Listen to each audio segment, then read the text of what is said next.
कवियन के पुरवा के रड़ुअन के लिए कहना है। हेलो।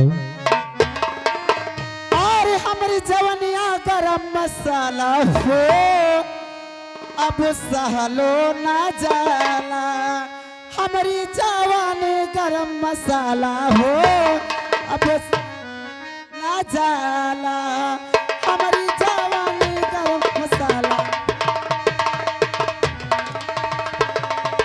हेलो।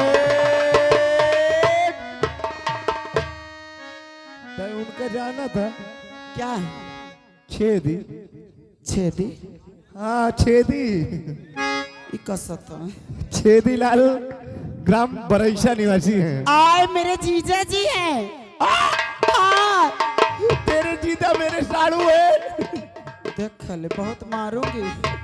और हमारे छेदी लाल जी अच्छा। ग्राम बरैसा।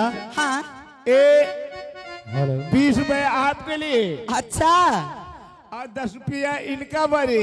हाँ शनिचर देवता का बरे। हाँ हाँ समझ गई।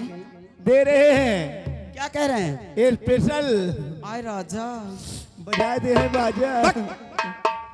और उनका कहना है क्या कहना है? कि अभी छोटी हूँ बालम जवान होने दे।